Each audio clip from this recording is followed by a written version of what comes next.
Welcome into the best in paranormal programming. This is Darkness Radio. I'm your host, Tim Dennis. Got a good show for you today, folks. We're going to be talking about ghosts in the afterlife. That's the name of a brand new documentary that is put out by director and producer Steve Sayre. Now, this documentary has been awarded Best Documentary Film of 2022 at the Tarzana International Film Festival, which the festival took place immediately after the film's highly successful premiere. And it's not only been up for awards, but it was one of the most watched films of 2022. If you haven't watched it, then shame on you. It is out there right now for you to watch. And as a matter of fact, let's play the trailer right now. You'll get a little taste of it before we jump into the program and the actual topic itself. Here's a little taste right now. All over the world, people tell us that when their heart stops beating, for example, they say that they leave their physical bodies, they view their physical bodies from a distance. They enter into a state of consciousness that no matter how articulate they may be, they say it's utterly beyond description or indescribable or ineffable. Do I believe in ghosts? No, I don't. But I've seen two of them. Based on my personal experience in my working with patients, I have no doubt that we pre-exist this physical body and we post-exist this physical body. Well, I think it's very important to recognize that there is no such thing as death. There's death of a physical body as we know it, but the soul never dies. The soul is eternal. When a person leaves the body, the soul is still quite normal and healthy and intact and will live on. This life is the countdown to eternity. We have two guests today that we want to get to and want to talk to about today's subject, Ghosts in the Afterlife. The film's producer and director, Steve Sayre, is a former top secret operative for the U.S.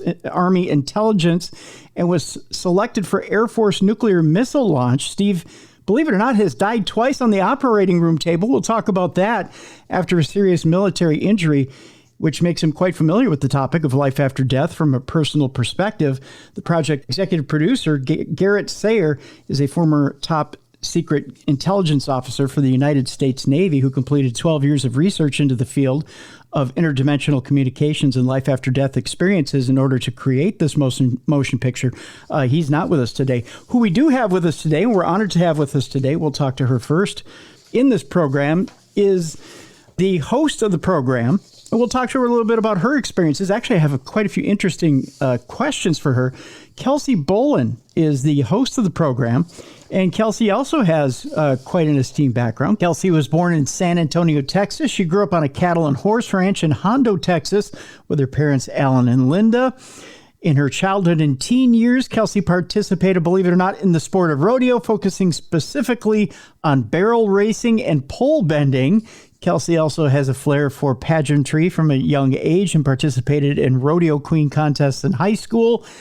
And she also had a modeling break in the way of a national ad campaign for Ariat Boots and Western Wear in 2007. She's also been in the show Twin Peaks, the relaunch of Twin Peaks in 2017.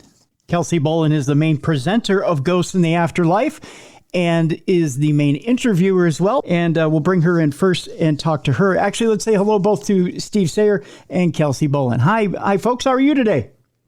Hi, doing good. Doing well. Good.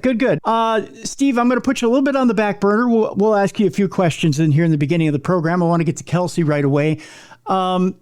Interesting show, an interesting documentary in that we are tackling this from a scientific point of view, and this is very much a science-based movie. But throughout the program, Kelsey, and I'm interested in the fact that not only do you tackle this from an outsider's point of view, you also throw yourself into a few things in the movie as well. You have an interesting array of guest stars in this movie. One of which is James Van Praagh, who's been on our show, psychic and medium. But there's also a second psychic and medium who's in the movie. I'm sorry, I didn't catch his name. That is Eddie Connor. Eddie Connor. Thank you very much, Steve. You sit down to a reading with Eddie. Yes, sir. Okay, so in that reading, and I'm just going to skip ahead to this because I found it very interesting. There's such a thing as cold reading, and I know you guys are familiar with a cold read as opposed to someone pulling forward a spirit. To me, and I'm going to be a little bit of a devil's advocate when it came to Eddie. It seemed to me that Eddie was pulling more generic things. I'm not going to say he cold read you. I'm not going to get that specific, but it seemed to me that when he was reading you, he was pulling more generic things out of the air. Do you feel like what he was reading you with was resonating with you? I did. I had a really good connection with Eddie. It has been a minute since that read. I've actually moved back to Texas from California.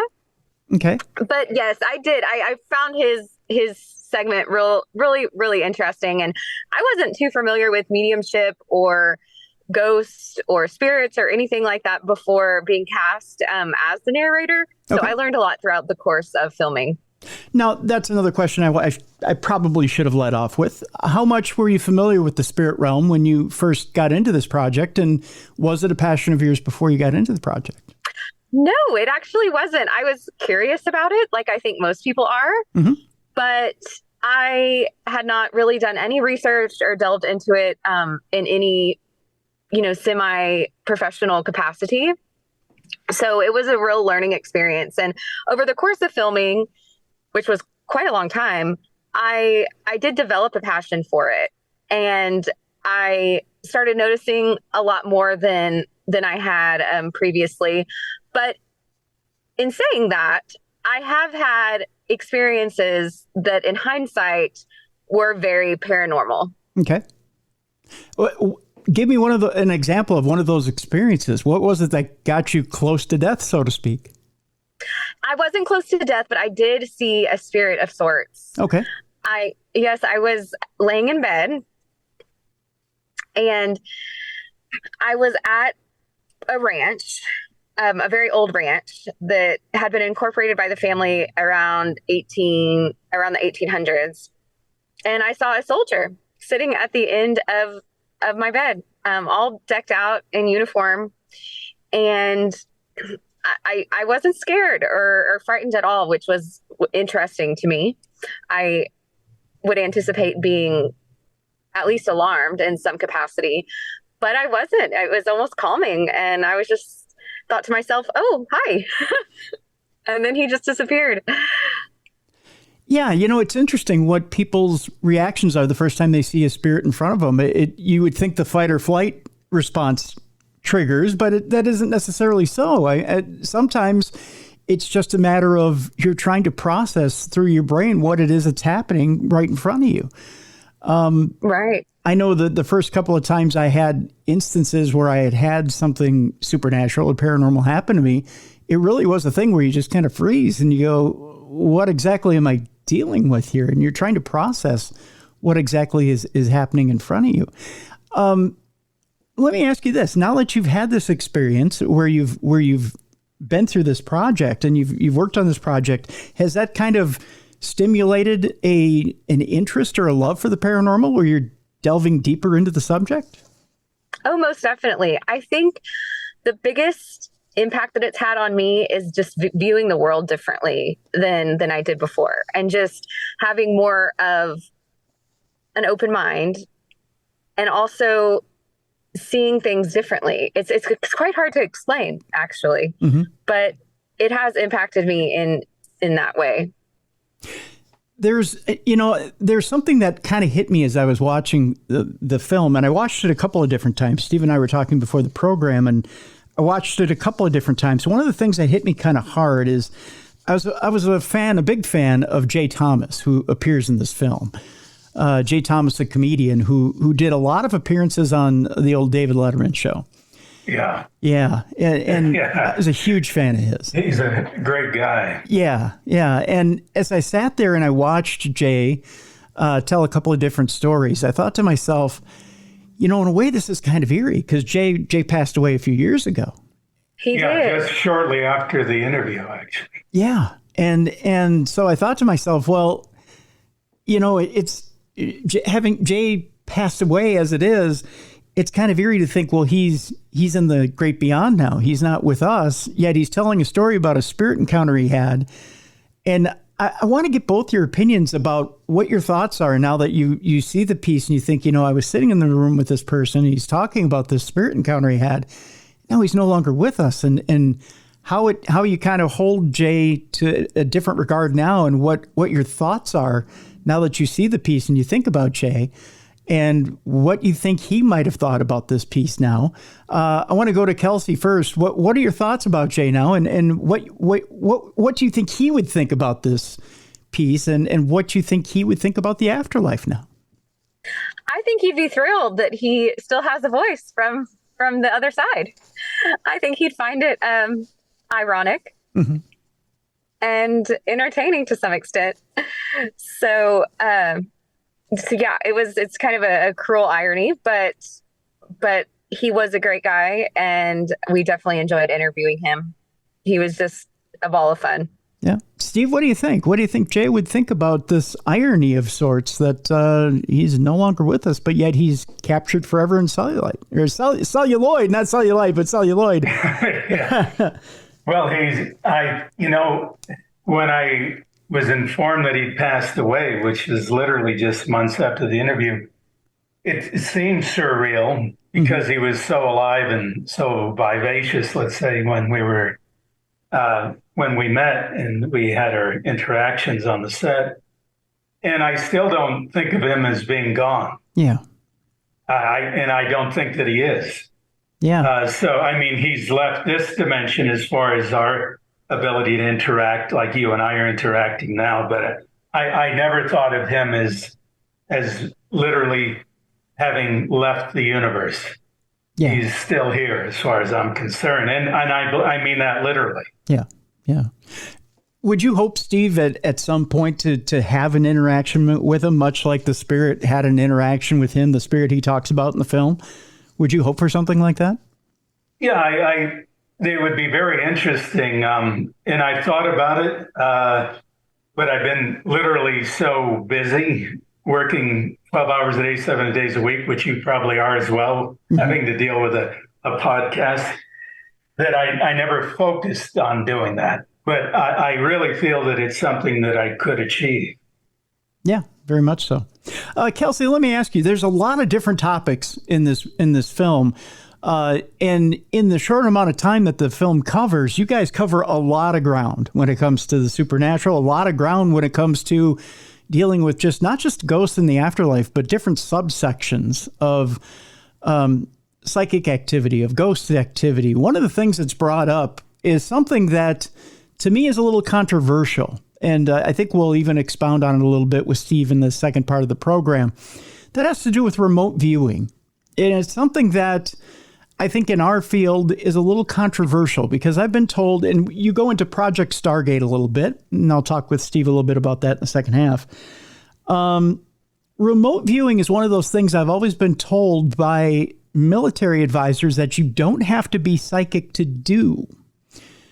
But it seems to me that I've also had psychics on that have told me that they use their psychic sense to remote view. Did you get a chance at all during the filming of this movie to try remote viewing? And if you didn't, is it something that you would maybe look forward into trying? I did not get a chance to do that, but that's a fabulous idea. I would love to. I think it's just really a fascinating subject, and I think there's a lot more to it than anybody here knows. And I would be really interested to get more in depth on that subject, actually, and delve into that a little bit. We did have a little ghost hunt, which, was kind of amateur, but we did run into some spirits and things of that nature. But other than that, as far as really delving into that kind of stuff, I'm not real experienced. I was more interested, I would probably have to say, in the near-death experience. Okay. Was that the ghost hunt that was featured in the film? It was.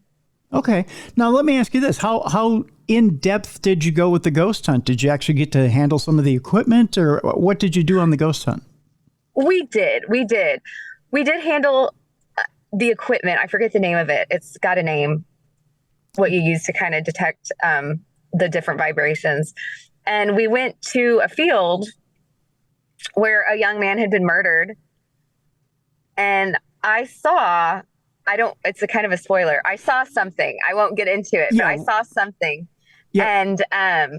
And nobody else that was there did. And I've always considered myself quite an intuitive person, and I'm very much an empath. So I detect a lot of things that other people don't. Mm-hmm. And so I found that really, really interesting. Yeah, we won't say what the piece of evidence is, but as I was watching the film, I saw it right away too, and it went by very quickly. And let's just say, for a lot of our listeners here of the podcast, if you have a quick trained eye, you'll see it quickly, and then they go back and show you again. But yeah, it was a very good catch. And it's something that, and I'll put it this way, in this film, and to your credit, Steve, there's a lot of great evidence in a lot of different cases in this film. Like I said, you guys kind of, you run the gamut here of different paranormal phenomena. One of those things being different cases throughout the world of ghost phenomena and even poltergeist activity. But this case that Kelsey was on, I thought was very interesting in that the ghost hunt you did, Kelsey, was outside. It was. And it was my first one. Like I mentioned earlier, haven't really had much experience with it in the past. And quite honestly, prior to taking the job and going on this adventure, I wasn't quite sure I believed in ghosts and the afterlife and the paranormal and whatnot. So it definitely changed my mind about that and helped me really get educated and kind of delve into it a little bit, which was a lot of fun. Would you say you were skeptical or cynical? Now, there's a difference. Skeptical being that you would kind of believe, but you had a lot of questions. Cynical being you really didn't believe at all, and it would take a lot to prove it to you that it actually existed. Gosh, probably somewhere in between, but probably closer to cynical. Okay, wow. So it really took a lot to convince you that this stuff existed. It did. And I think the one-on-one personal interviews were really what put it over the edge for me. And the psychics, James, Von Prague, and Eddie, they really, really got me thinking. Who was the one person that you interviewed that really had the most impact on you that made you think, you know what, maybe my mind has been a little too closed. Maybe I need to open my mind up a bit? I would say probably James. Really? Mm-hmm. James has a way. He really does. When you sit down with James Van Prague, he has a way of laying it out for you that makes you go, you know what, maybe there's something to this. Now, there is something that James said in your interview with him that was interesting. And I want to throw this past both of you, but I want to address Kelsey here first. And I want to see if you caught this when he said it. And it has to do with earthbound spirits versus spirits who move on. And the way he put it was so brilliant. And he said it before here on the show as well. He said he believed that ghosts or earthbound spirits are the residue of the spirit that we leave behind. So it's not necessarily it's like a shell of ourselves that we leave behind. It's the emotion. It's not necessarily the consciousness of ourselves, but it's the emotion, the feeling, the kind of the ick that we leave behind. And then our true self ascends. Correct. Right? Yes, that was fascinating. I interviewed him towards the beginning of filming. So he was one of my first real in-depth interviews, and he was fascinating to me. He really was. I understood what he was saying, and it did make a lot of sense to me. And I think that,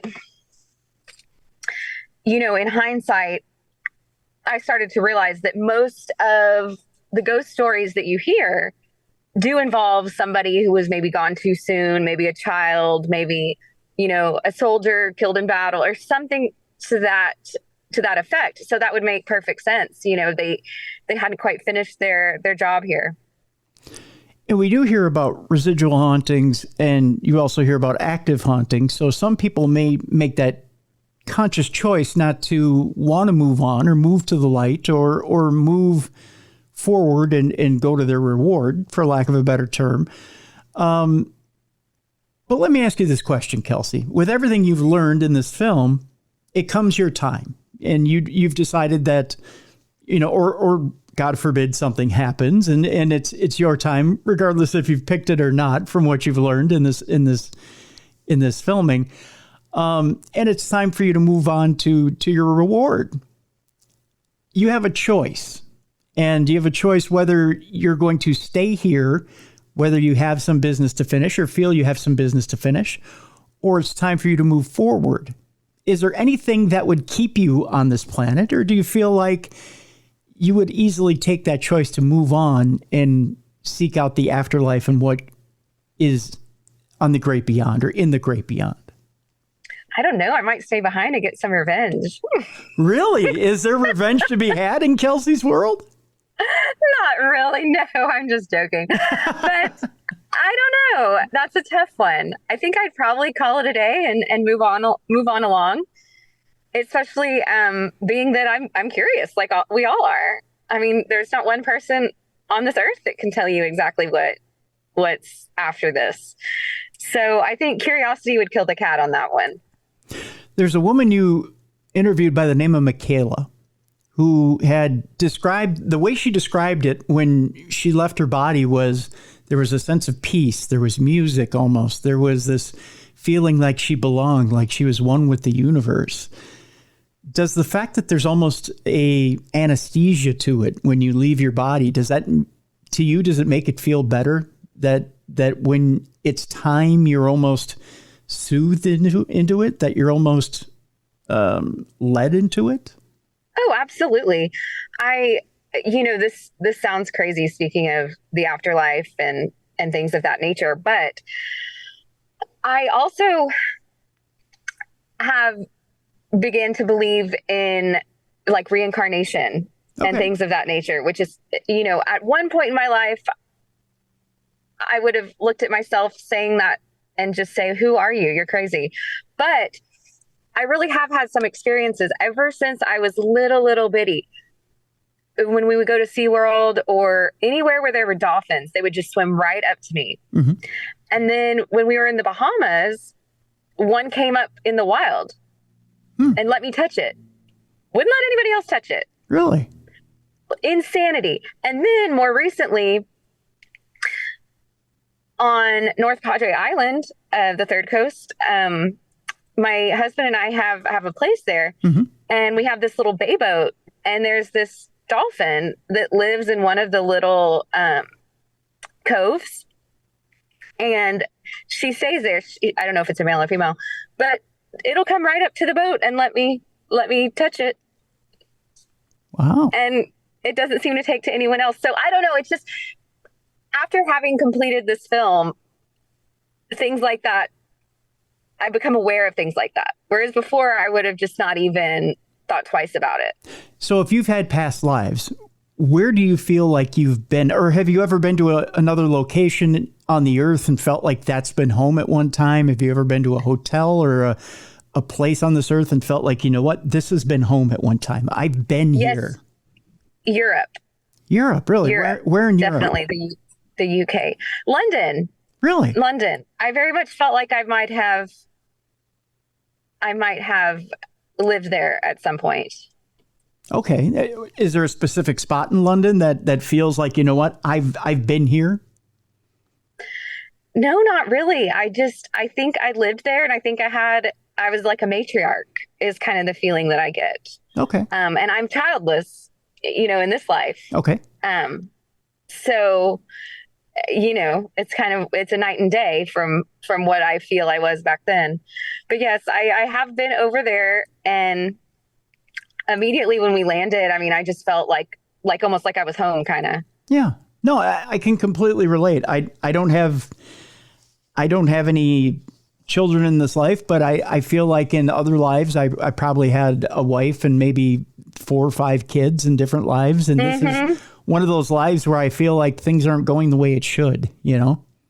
Right. Yeah. Like it's just not like things aren't clicking. I mean, they're clicking the way they should in this life, but it's not the way it's gone in other lives. Does that make sense? Sure. Yeah.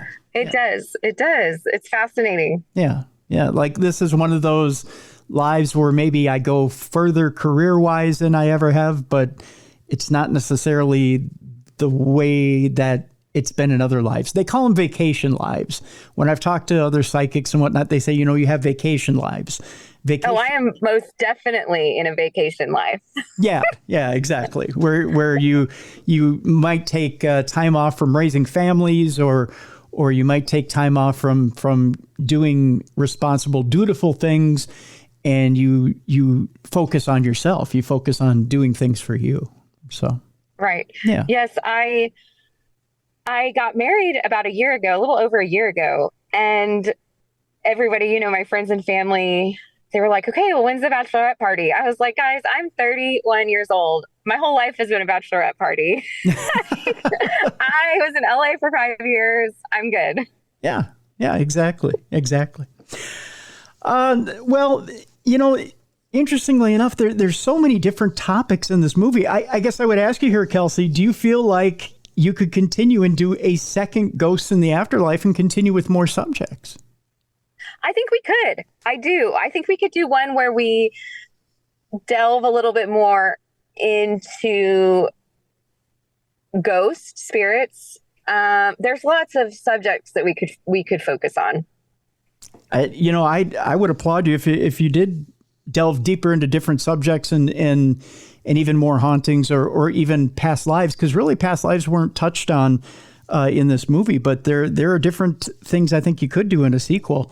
But Ghosts in the Afterlife, a scientific investigation, an excellent movie, and I want to applaud your performance in this movie. I think you even go into the scientific part of it at the end when it came to string theory and the energetic part of the tie between the body and the soul, and when is it time for the soul to give up the body. Things that really I don't think are talked about typically in a documentary. So for that, I applaud you for that. Again, a very good movie. So I want to thank you for your participation in that. Thank you. It was a pleasure to make. And Steve and I have talked about it. We do plan to do a sequel of some sort, maybe even a couple of them. So cross your fingers. Hopefully we'll get to do that in the next year or so. That sounds good. Kelsey Bohlen, I want to thank you very much for your participation in today's show. We're going to take a break. When we come back, we'll talk more with Steve Sayre. He's been a little quiet, but that's on purpose. When we come back, we'll talk with Steve about different aspects in the movie, different things in the movie that we cover, and things that we haven't covered yet about the movie. We'll also talk a little bit about Steve's personal experiences in the Air Force. We'll talk about what he did in the Air Force and about his experiences with life after death, what fueled this movie, and his motivation behind the movie. Again, the movie is Ghosts in the Afterlife, a scientific investigation. We have a link in the description of this program, so you can click on that and go see the movie for yourself. When we come back, more with Steve Sayre here on the Best in Paranormal Programming. This is Darkness Radio.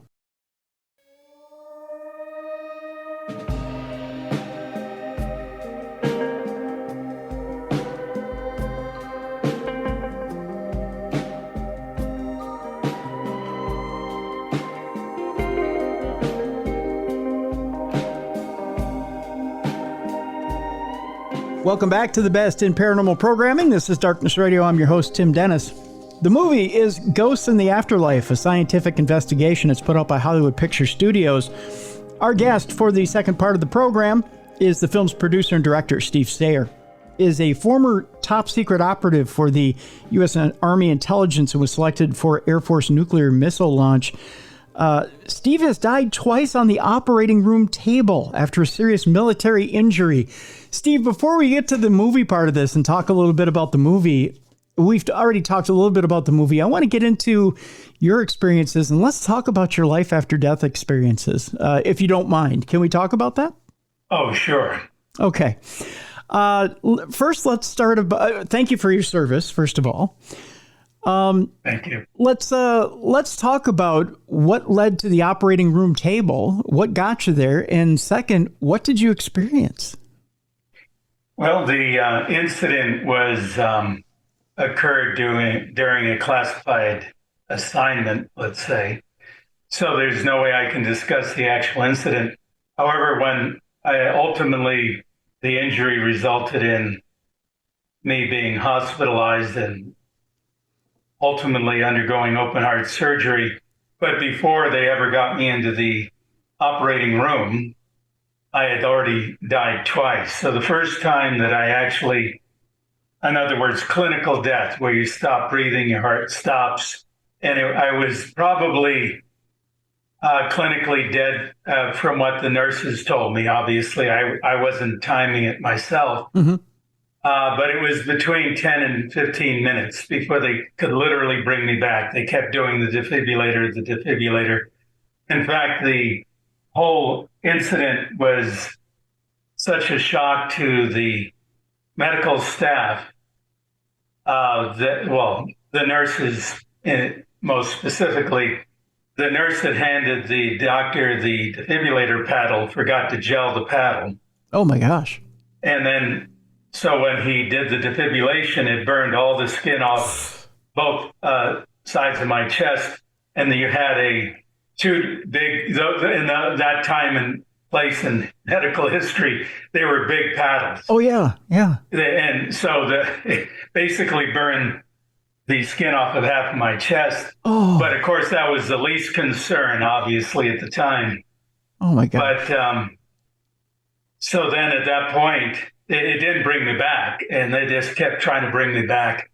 And ultimately, when the experience after the flatline occurred, the clinical death took place, I felt very much at ease and very much at peace and very calm. And then I heard a voice that said, "Don't worry, you're going home." And I thought, oh, that's interesting. Where's home? Yeah. Because I didn't think of anywhere as home, not because I was being belligerent, but since I was a child, every year or two, my family would move to a different country. And then in the military, I was constantly moving. So from one state to another, one country to another. So I thought, that's interesting. I wonder where I'm going. Yeah. So it wasn't something internal that I was saying to myself to calm myself down. I was confused by it, but I wasn't perplexed in a way that it upset me. I just thought, well, that's interesting. Be real interesting to see where home is. Sure. And then at that point, it was just a very peaceful, calming experience. And then ultimately they brought me back and they explained, that they were going to try to save me by, sawing you in half and laying your ribs open and doing the open heart surgery. And I thought, well, that doesn't sound like much fun, but it doesn't sound like there's much alternative either. And while they're rolling me into the OR, I flatlined the second time. Oh. And the second time, it seemed it may have lasted longer than the 10, 15 minutes the first time. It's hard to tell. Mm-hmm. And obviously, they're working on you to try to bring you back as soon as you flatline. But the same experience, it was the same calming voice, slightly different tonality, but the same voice, saying the same thing. Don't worry, you're going home. And I wasn't worried, even before or after. And then it went a little further this time. I started to see a light at that point. Okay. And then they brought me back. But then shortly after they brought me back, the anesthesiologist started to administer the anesthesia. And at that point, there was no consciousness. When I was clinically dead, I had full consciousness. Yeah. But when they administered the drugs in the anesthetic, there was no consciousness. And obviously, though, I was still alive at that point, because they brought me back. And then, of course, then they saw your chest in half, and they separate it with a rib spreader, etc. And the reason why I'm mentioning that aspect of it is because I did wake up in the middle of the surgery. And then I saw my chest fillet open, and the heart and the surgical procedure going on inside the reflection of the overhead reflector that they use in the operating theater. And I was saying, okay, this isn't a particularly good situation. And I said, maybe I should just, kind of relax, stay calm, and wait for this to be over. And after a while, I'd say 35 minutes or so is long. It seemed like hours and hours, but it wasn't. I mean, the surgery did take 5 hours. So it seemed to me I was awake for about 40, 45 minutes in total. Oh my God. And at one point the doctor kept saying, keep them dry. And of course, I'm in a drugged up state at that point. I'm thinking to myself, who the hell cares if I'm dry or not? Get this surgery over with. Yeah. But at some point, they noticed my eyes open, I suppose, but also me attempting to speak, probably just mumbling because they have you intubated and of course you're on life support. Right. Yeah. So I probably go, trying to say, trying to tell them to get it over with. Yeah. And that's what I was trying to say. Can't you speed it up? Oh my God. And so at that point, I could hear them going, "Oh my God, he's awake!" And then the open heart surgeon told the anesthesiologist, "Administer more anesthesia. Administer more anesthesia." Jeez. And so then I went blank again. So it was interesting to me from a scientific perspective that I was clinically dead. I had full consciousness, but when they induced my induced unconsciousness through a chemical process, I had no awareness. Both times they induced it. Now, So that was an interesting dichotomy. Steve, as you're awake, are you feeling pain? No, there was no pain. So the anesthesia evidently was able to block the pain, but it didn't block my consciousness. Wow. I shared this with listeners. I just had a heart ablation surgery middle of February, and I woke up 3 times. I don't remember the first 2 times I woke up. Now they administer an anesthesia where you're half awake, half asleep. So you're kind of in this dream-like state. So it's a half Dilaudid, half propofol type deal. So you're not really all the way out. You're never all the way out. But the third time I woke up, now I have 3 discs, my C5 through C7, which are herniated, and they're also I also have some stenosis in there, and they didn't have my neck blocked off correctly, so I had some real bad discomfort to the point where I was in a lot of pain. And it was the pain that shocked me fully awake because I woke up screaming. Yeah, I'd imagine. And when I woke up screaming, they yelled, "Don't move" at me. Well, that's the first thing because, of course, they go up through your groin with the catheters. Yes. And they're burning your heart at the time, And the minute you move, of course, you move their cameras, and they have to reset up. It takes 2 hours to set up. So they're screaming at me, "Don't move." The only thing I want to do is move because, I'm trying to move my neck. So I get out of pain, as you can attest to, just get the thing over with. I'm in pain. And at that point where I'm like, I'm just yelling, I move my arm, move my neck. I gotta move. I'm in pain. Before I could even say anything, they said, "We're going to give you some drugs for the pain," and boom, I was out like that. Yeah. I mean, it was that fast. Yeah, these drugs, these anesthetics that put you under general anesthesia are very, very powerful. Oh, yes. Yeah. And what I found interesting was the total absence of consciousness, even in an unconscious state, so to speak. In other words, being fully conscious when you're clinically dead and being completely unconscious when you're under these anesthesias only demonstrates how powerful they are. When they were doing the ablative surgery, were they doing it for a valve issue or for a, was it just for stenosis? No, they were doing it on my heart. My heart has a couple different issues. I have VTach or ventricular tachycardia. I also have what do you call it? It's I call it the flippy thing, but it's actually 40% of the time it's out of rhythm. So they were ablating certain nerves and try to get it to run at a normal pace. Yep, trying to get it back into sync. So, but it turned out they thought it was only 1 or 2 spots on my heart. It turned out it was both on the left ventricular and the right ventricular side, and then they were trying to go in both sides to try to meet at the sinus node. So it was there were too many spots to count where they were burning the nerves. So it ended up going from being just a couple of spots to pretty much all over my heart. Yeah, so we were having barbecued Tim for dinner.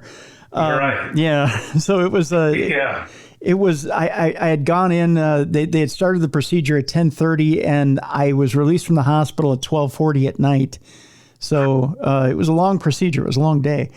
But that's neither here or there. But there's something to be said, and you put it eloquently. There's a difference between the power of the anesthetic, which puts you completely out, your consciousness completely out, and when it's time to cross over, you manage to escape that anesthetic, and you're fully aware, you're fully conscious. Yes. This should tell modern science something.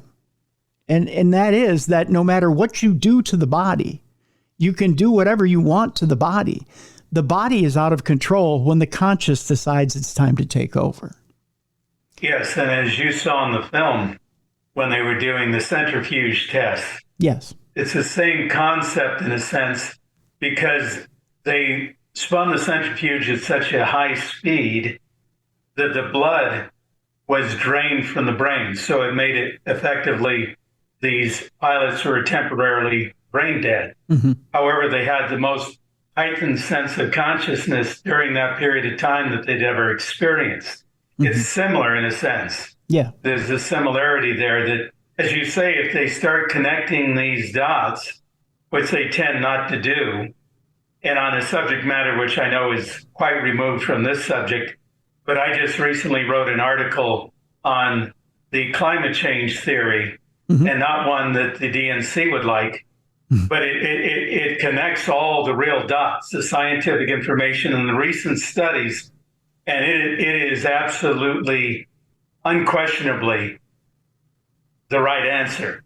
But it required an enormous amount of research because there's so much false information out there to misdirect, because as you know, it's become a political football. It's really not a scientific study anymore. Mm-hmm. It's become a political football. But that, I'm bringing it up because it's parallel in a sense to what you and I are investigating, mm-hmm. which is what happens after death. I think we did the best we could over the 12 years of research to connect the dots as best as we possibly could. But it was an enormous undertaking because there's never really been a documentary that ever touched on the vast majority of the scientific topics that we did in this film. Yes. And the same happens in other areas of quote unquote science. And it's all science as far as the investigation, but then there's people that get involved that don't want to listen to the science because they have a political objective, whether it be one of our major political parties, or in our case, when we're investigating these subject matters, people that have innate interest in trying to disprove something that they have absolutely no reason or rationale to disprove on a scientific level, yet they attempt to. Mm-hmm. And then, so, I mean, you know, there's a lot of people that say that they don't believe in God. And I always find that interesting from this perspective, because every major religion in the world believes God is the manifestation of everything good in the universe. Mm-hmm. It's a pretty universal concept. Yeah. So if you don't believe in God, you don't believe there's anything good in the universe. But Sure. nobody thinks of it on those terms. But that's all that the major world religions identify God as. And of course, they have various different scriptures and various different ways of coming to those conclusions. But the ultimate conclusion and the ultimate belief is that God is everything good in the universe. So anyone that doesn't believe in God doesn't believe there's anything worthwhile in the universe, which of course brings us to something that is obviously demonic and satanistic, if you really think about it, because you're saying nothing's good. That means you're also not good. And the rest of the universe is not good, which means everything is bad, which is exactly what a satanic cult really perceives the world to be. Well, and you can't have good without bad. You can't have, you have to have some sort of balance. Everything in the universe balances. I mean, that's just the way nature works. I want to ask you this question because it seems to me that when you watch the film, you have, of course, you can't have believers without cynics. There's that balance again. Right. And you are going to have a fair amount of people in the paranormal who are going to watch this film and go, well, wait a minute. I'm a cynic. I'm a skeptic, not a cynic, but a skeptic. And skeptics tend to operate, when you say science, that this film presents science, and it does. There's plenty of science in this film. But the minute you bring up psychics or you bring psychics into it, they pucker. And then they just go, I don't know. You said science to me, Steve. You said science. Why are there psychics in this film? Let me ask you that question. If you claim that this is the most scientific documentary that's out there, why are there psychics in this film? Well, that's an interesting point because a college professor, actually, that my brother knows, said, "Oh no, he brought up this subject, exactly what you're stating at the moment. There's psychics in there. That's not scientific. That's not at all true. The scientific method is based on interviewing everybody relevant to the subject matter to determine who has the best hypothesis or who has the best evidence. So we included everyone, the psychics, the scientists, the medical doctors, the PhDs, all these people were included. Of course, as you know, the psychics really took up a very small segment of the film. But we wanted to include them because certainly they are what would be considered potentially expert witnesses if they have legitimate psychic abilities, and the same being true of remote viewing, which was studied scientifically by the U.S. military under the Stargate program. And of course, the scientific study done by NASA with the jet pilots, which was the one we mentioned a while ago with the centrifuge. So we wanted to bring every aspect. That's why we actually did a ghost hunt, which we thought would not even be, what were the odds is what I was thinking. We'll encounter something. And once it was done, we spent 2 whole days doing this. And I thought we had nothing. And, when Kelsey, when she was there, she goes, what's that?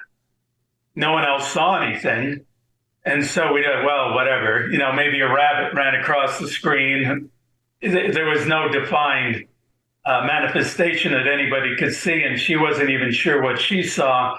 But then when I was going through the footage in post to see if there was anything I could put together just to make it somewhat interesting, I had no sense that we would see a 3-dimensional manifestation of any kind.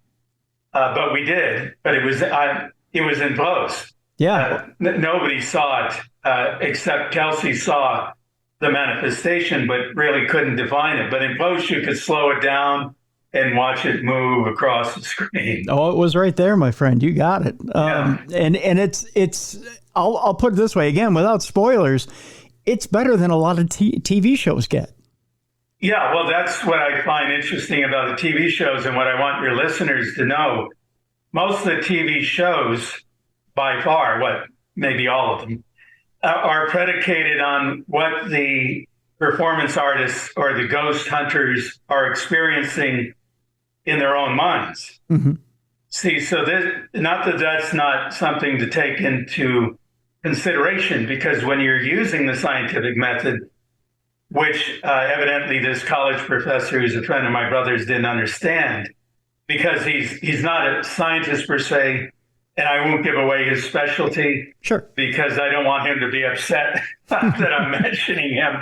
And I certainly will mention he's a very nice person. But he was bringing up of course, I am a doctor of psychology, and you're taught statistical and scientific methods and statistics and everything you can. I've literally gone through nine courses of statistics, and I think that it's really cruel and unusual punishment. But that's what they put you through. Statistics, the scientific method. So the point being is scientific method includes everything.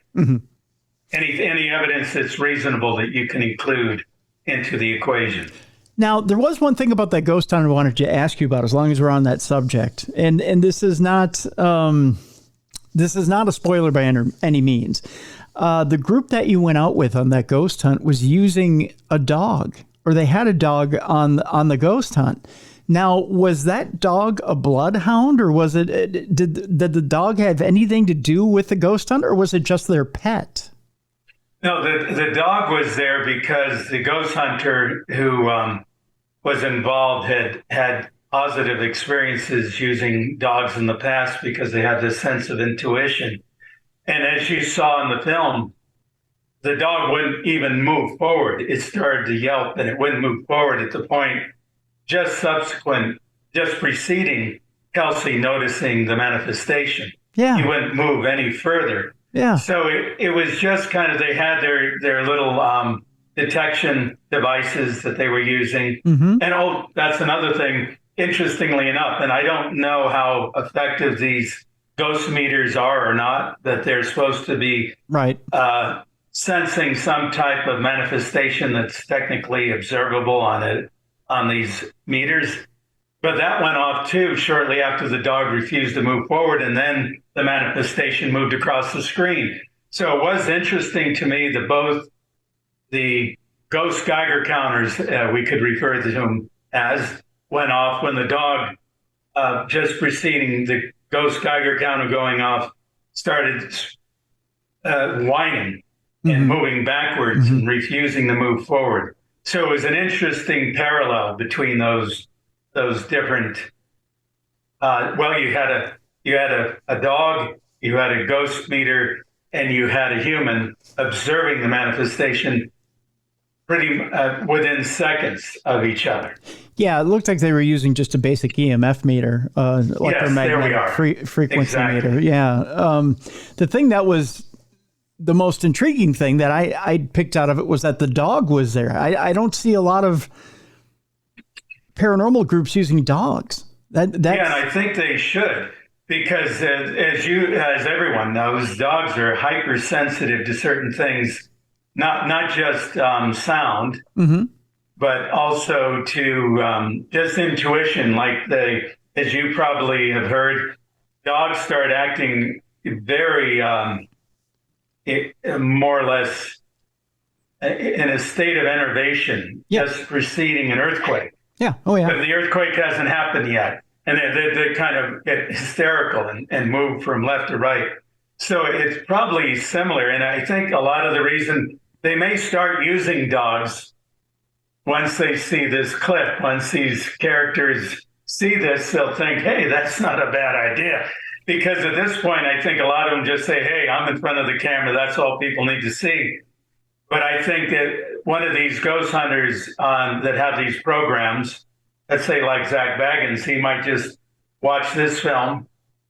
He actually lives very close to me here in Las Vegas. I should actually let him know about the film. I should get in touch with him, because I think that would be an important adjunct to the sensory perception of manifestations that are not physical. Especially a dog that has some sort of bloodhound ability, or a cadaver dog, something that is worked in there along with just a regular canine.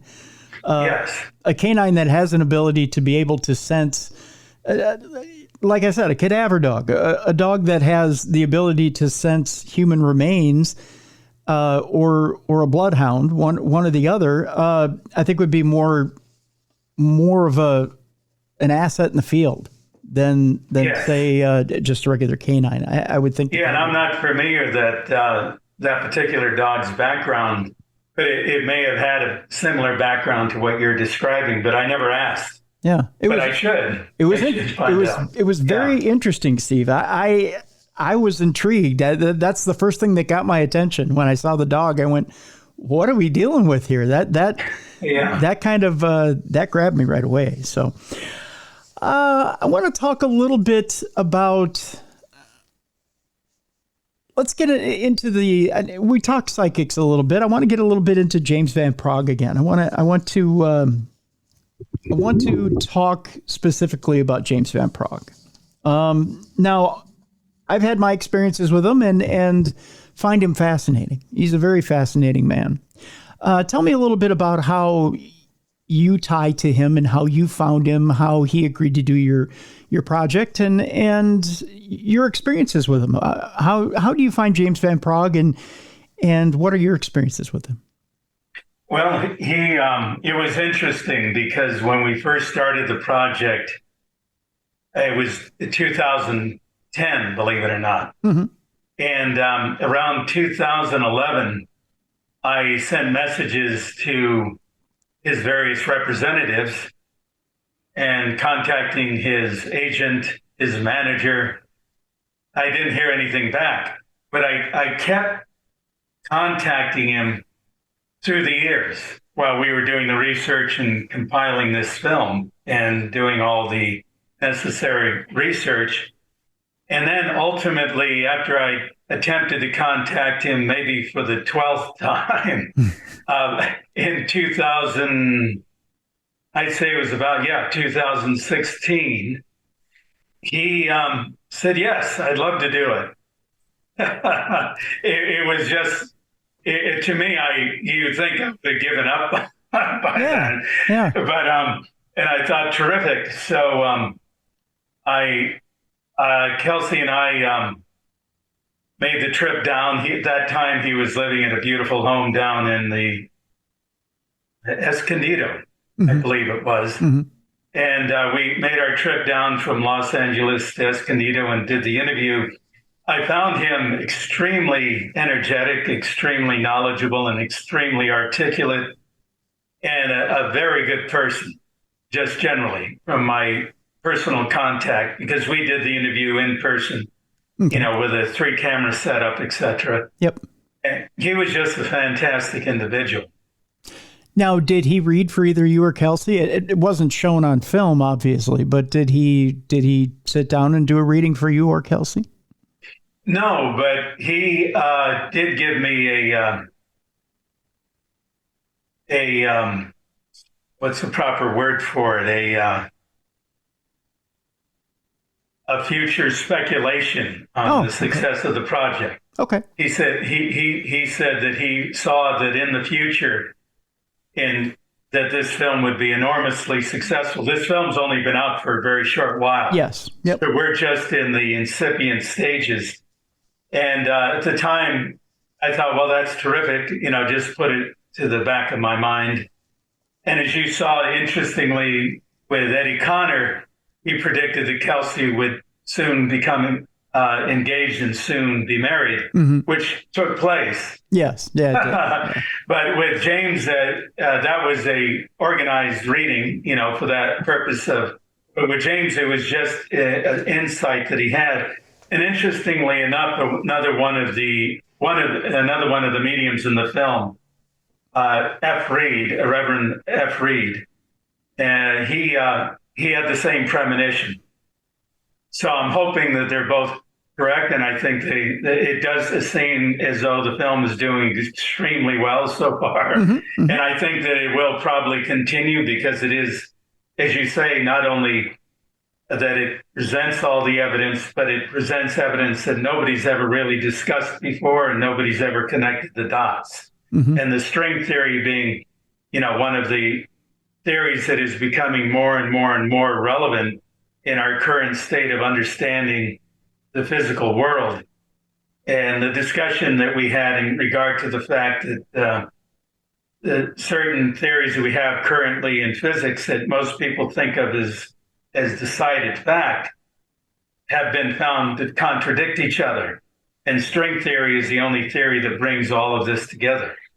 That's true. And you do go into string theory in the movie. And I'll save that for the movie, though. I want people to kind of absorb that. I do want to talk a little bit, though, when it comes to science, about quantum physics. And I want to ask you a specific question here, Steve, and I'll ask that in a second. I do want to add a point to Eddie's reading, though, and I think you'll find it kind of funny. And when it comes to Kelsey, the reason why I say it kind of seemed like a cold reading, because let's face it, when it came to the reading, and it's a little spoilerish, Kelsey's a good-looking gal. Let's face it. Okay, so to say, have you been proposed to once or twice? Oh, a lady of her stature. Okay, yeah, sure. She's been proposed to once or twice. Is she going to get married eventually? I'm sure she is. Right. I could have thrown that prediction at her there, Steve, and I'm sure I would have nailed that one right on the head.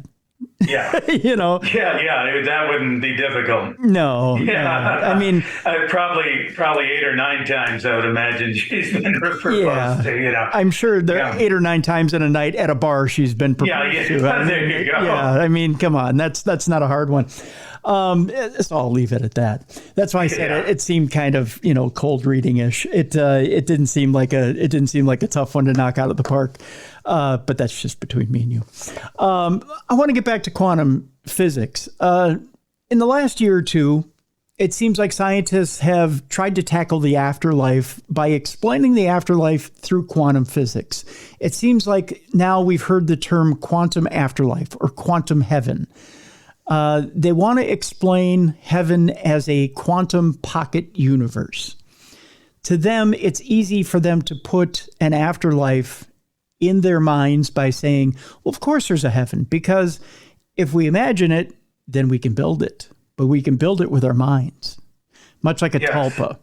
And our consciousness is what makes us cognizant of the world. Yes. So, and I think that what nobody's ever mentioned before, at least to my knowledge, I truly believe that even consciousness is a physical manifestation. Now, not in the sense that people think of physicality in our world, but it exists.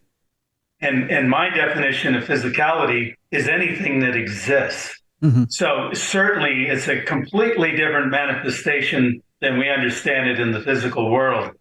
And that's why the string theory is also a physical theory. That's literally what it is. It's replacing quantum theory. It's replacing other physical sciences that have, or theories of physical science that have been put out there. And I think that the string theory, there's so much proof that the string theory is the most viable, and that we could literally, through the concept of string theory, transfer our consciousness over parsecs of distance within microseconds. And also when you think of the concept of just say a molecule, that molecule within itself is infinite.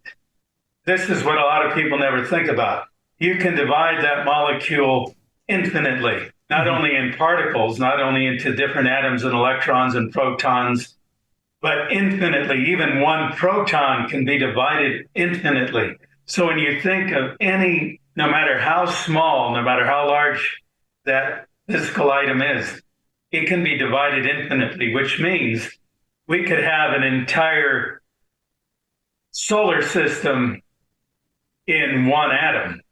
Technically, we've never been able to delve much further beyond, the construct that we can see that creates the atom as we know it. But there's something well beyond that, and no matter what it is, it can be infinitely divided. So we can fit anything into anything at an infinite level. It's such an extraordinary thought. Yeah. Just like we have infinite, obviously space is infinite, because there's always something. You say, oh, but then there's nothing at a certain point. Well, nothing is something.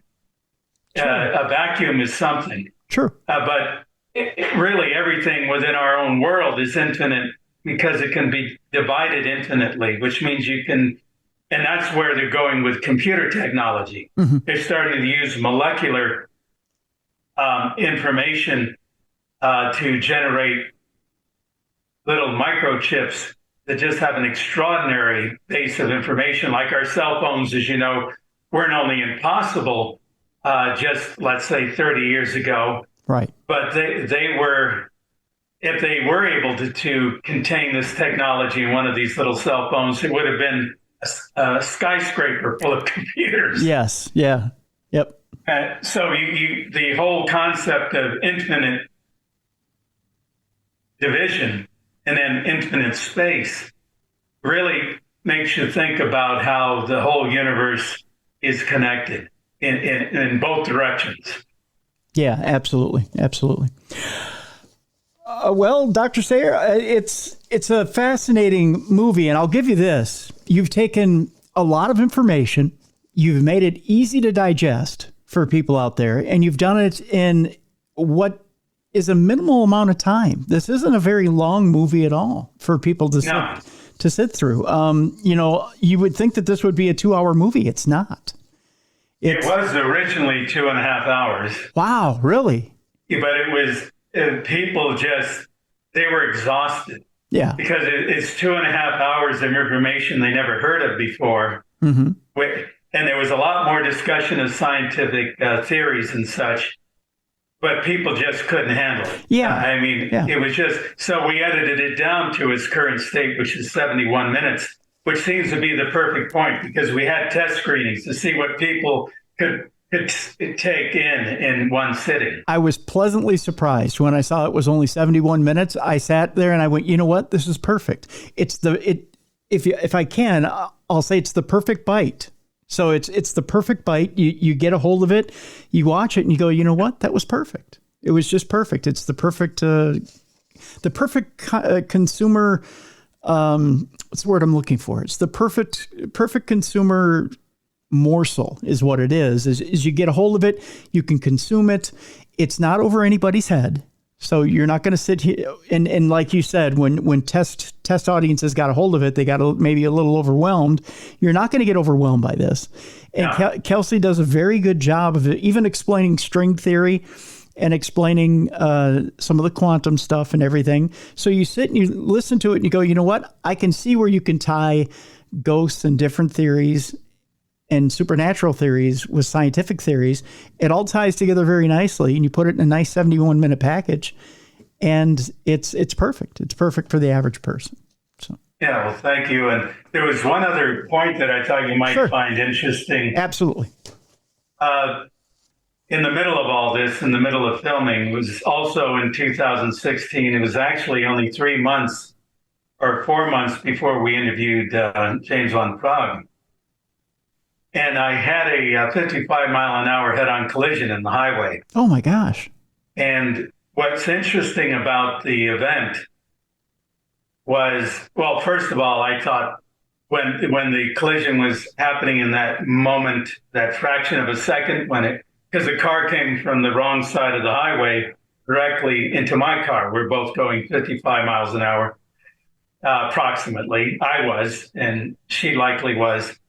But in that fraction of a second before the collision, I was sure that my physical death was guaranteed because of the speed and the head-on collision aspect of it. It just, in that time, what's interesting, within that fraction of it wasn't even a whole second, but during that period before the actual impact, I had a complete life review, which wasn't my intention. It evidently triggered by the sense, this is it. I'm sure this is it. And then it triggered every major event in my life in that fraction of a second. It seems impossible, but it literally, you always hear that old adage, my life flashed before my eyes. Yeah. And I always thought, well, that's just a turn of phrase. It doesn't really happen. but it actually happened during that fraction of a second.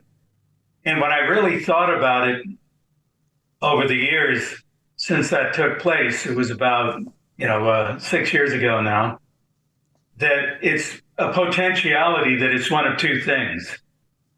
Maybe it's the godlike entity reviewing your life to determine what direction you're going to go, which could be, or it's a uploading of your consciousness to another dimension. So once you reach that dimension, you'll still have your conscious state, or a combination thereof. Because I just thought, how amazing! How did every single event of my life flash before my eyes in, let's say, 1/2 of a second? Yeah. But it did. So that's another very interesting thing I never really heard anyone discuss in any detail. Did that life reveal, that quick second that flashed before your eyes, did it change the way you lived your life after that? No, it didn't. It kind of was a vindication that I was doing the best I could. Okay. That, all the incidents took place and I overcame this, I overcame that. And I did this, I did that. It was literally like a life review. And it all took place within a fraction of a second. So it was, it didn't change my perception because I had already pretty much understood from my early experience of having died twice that I was never concerned that there wasn't an afterlife. Okay. Interesting indeed. That is, wow. You would have thought if you would have had that life reveal, it would have happened in surgery. Yes, yeah. You would think that it would be something on those lines because it was so much more notice.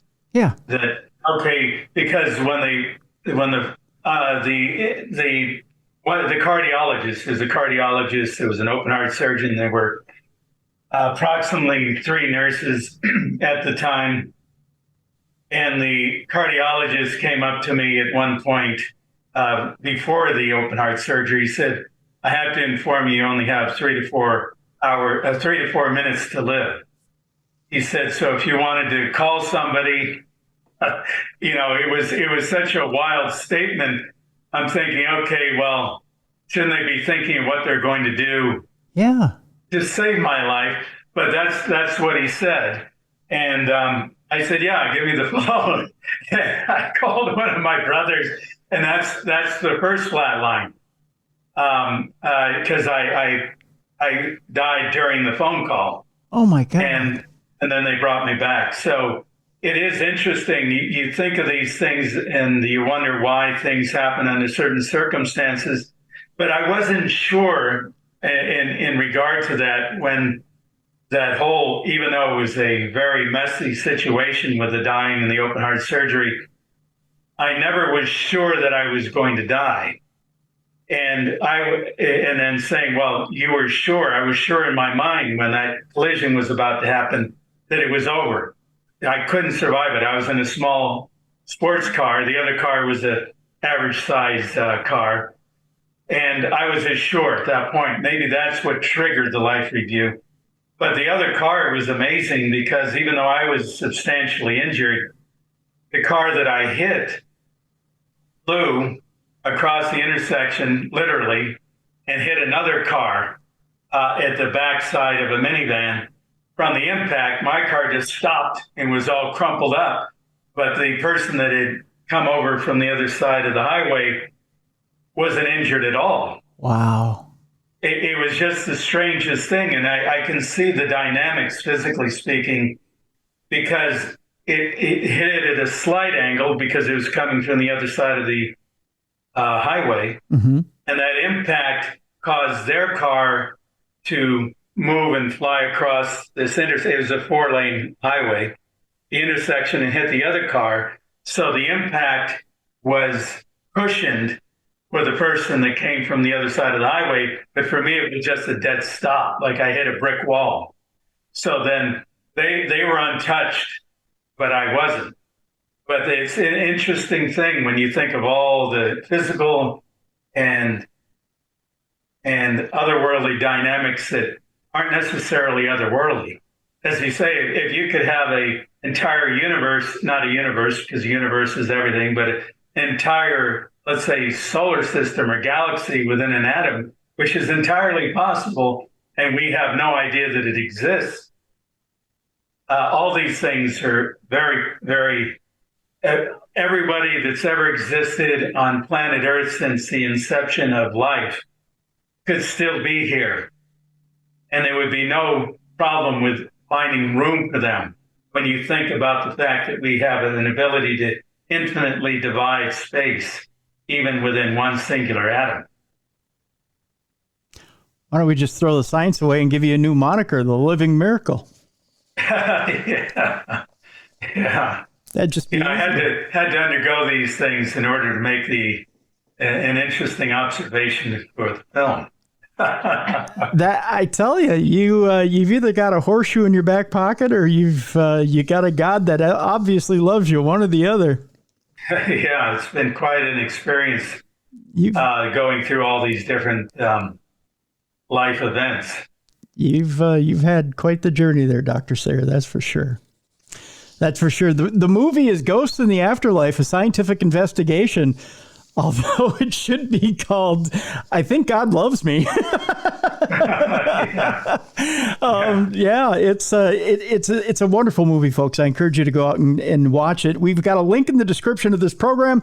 I enjoyed it. Like I said, I watched it a couple of times, and I encourage you to go watch it as well. I want to thank Kelsey Bohlen for joining us in the first part of the program, as she is the presenter in the program. And I encourage you, go watch it right now. We, again, have a link in the description of this program. Dr. Sayre, I want to thank you very much for being with us today. Well, thank you very much. Folks, I want to remind you that the weekend is upon us. Go out and do something good for someone out there that needs your help. Take care of yourself and each other. There are people out there that do need your help, that do need you. You yourself are a miracle, and you are out there to help others. We want to leave it a little bit better than what you found it. There's somebody out there that may have a physical disability right now that may need your help. They may need your help out there to do some yard work. They may need you to maybe donate a few bucks to an organization that can help them. This weekend, go out and do a good deed for someone. Just a little bit of advice from your friends here at Darkness Radio. Go out and have some fun this weekend as well. Remember, life is short, so you got to enjoy the little moments in life. So go out there and have a little fun for yourself this weekend as well. Little note from your friends here at Darkness Radio. I want to thank our sponsors this week as well, HelloFresh, and our other sponsors as well. Thank you for supporting this program. And we will see you next week for another great week in the best in paranormal programming. This has been Darkness Radio.